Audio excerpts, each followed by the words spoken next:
السلام عليكم ورحمة الله وبركاته. معكم مطبخ رغد. إن شاء الله إني أقدر فيدكم وإنتو كمان إن شاء الله. هيك دعائكم يكون مستجاب، تدعوا لي بالخير إن شاء الله إلي وإلكم يا رب. اليوم بدنا نعمل فتة دجاج.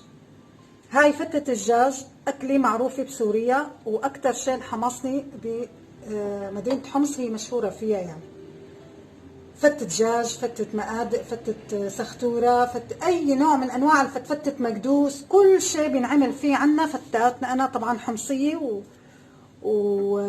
وبعرف بالأكلات السورية بإذن الله تمام يعني.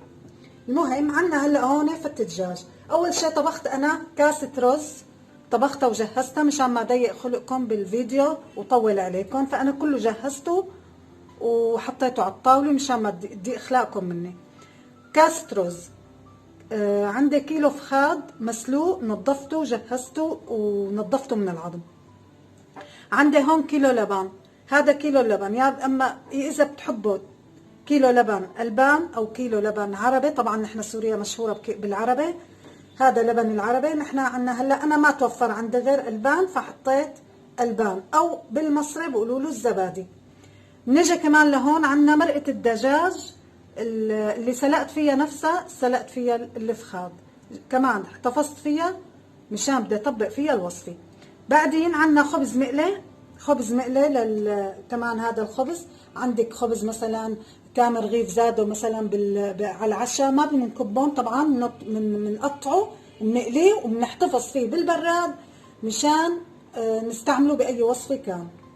شغله ثانيه هذا توم، هذا طبعا بدي استعمله باللبن وبالتقلايه التوم على الوجه مع السمنه. بقدونس للتزيين، فليفله حمراء للتزيين، ملح طبعا، وليمون. كبنا تقريبا فنجان ليمون وفنجان طحينه. هلا اول شيء شو بدنا نعمل؟ بدنا نعمل الصوص تبع الفتة. طبعا انا هون عندي هاي الطحينه، بحطها فوق اللبن،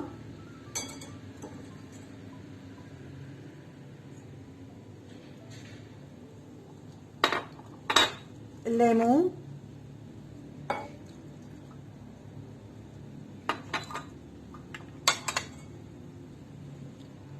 رشة ملح. طبعا هذا اختياري الملح، انا بالنسبة لي انا بحب الاكل شوي ظاهر ملحه، وبخلط.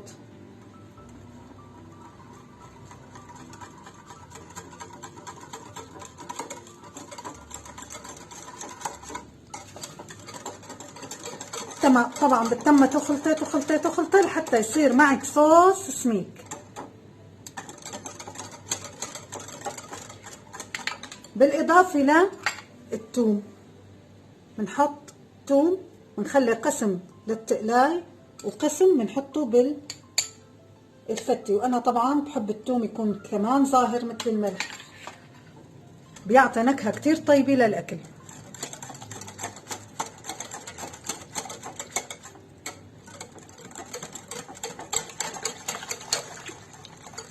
هلا كيف بدنا نمرق نعطيها شوي طراوه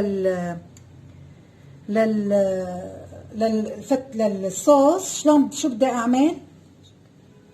راح اجيب، انا نسيت احط المعلقه المختصه ثواني بس. هلا هون عندنا الصوص هذا، عفوا المرقه. بحط انا قد ما بحس انه الصوص لان معي، يعني ما كمان يكون مريء كتير، لا ما طيب مريء. وهاي الوصفه قد ما حطينا لها لبن وطحينه وثوم تطلع كتير كتير كتير طيبه، وليمون طبعا. بس ما بدي مرقه انا كتير. في عالم هذا مثلا بتحطه شوي على النار بتم سخن، وفي عالم بتخليه هيك يعني دافي، ما كتير سخن يعني. هلا انا بالنسبه إلي دافئ خليته. يمكن بدنا شويه مرقه دجاج،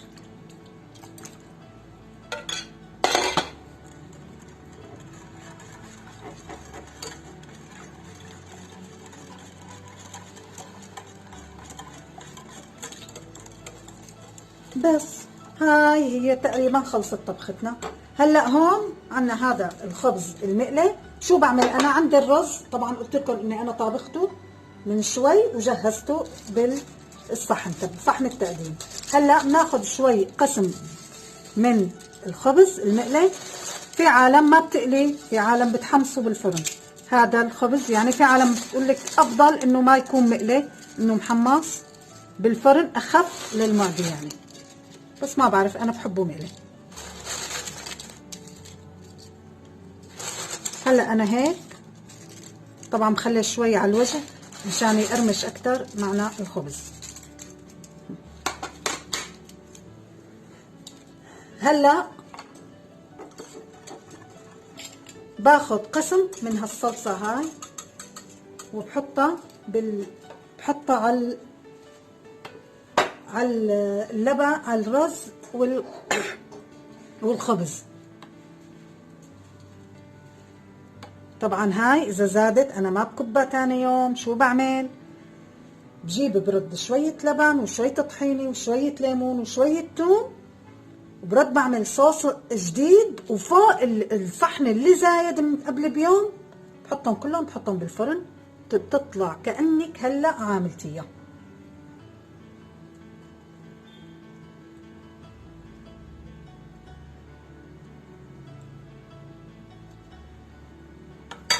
هلا عندنا الدجاج، طبعا قلت لكم انا سلقته ونظفته وجهزته يعني مشان ما كمان اخذ وقت من وقتكم كتير.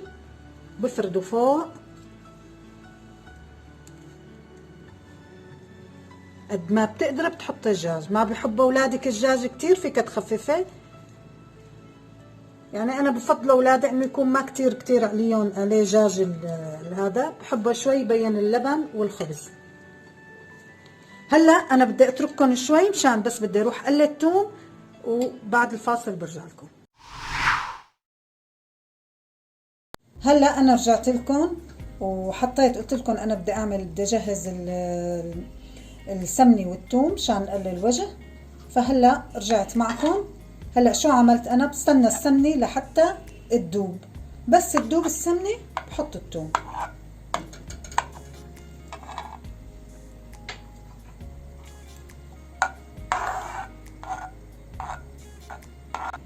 هلا عنا هون السمنه صارت جاهزه لحتى نحط الثوم. طبعا انا شايفه انه كميه الثوم كبيره، بخليها على جنب، ما أنا مشكله، بستعملها باكله تاني. هلا نحن عنا بسوريا كانوا يستعملوا السمن العربي. طبعا هون عم نجيب يعني سمن شبيه للسمن العربي، هو ما سمن عربي مثل سمن سوريا اكيد لا، بس اطيب اذا بيكون سمن عربي، سمن حيواني يعني ما نباتي. هلا انا هيك الثوم خلص معي. طبعا انا جايبه ثوم فريش اخضر وقليته مثل ما قلت لكم بسمن بلدي.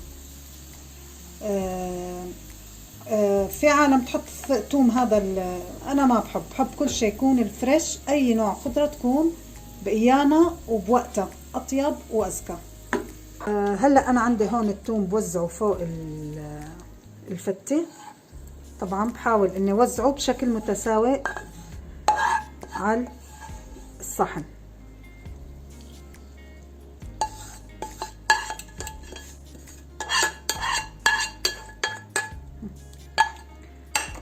وهذا قلت لكم انا هذا البقدونس للتزيين، هاي كمان اختياري اللي بيحب. في عالم ما بتحب يحطوا اي نوع من انواع الخضار على الاكل، يعني انه يكون الخضار ني. وهلا هون عندي انا فليفله حمراء كمان اختياري. وصحة وهنا على قلبكم.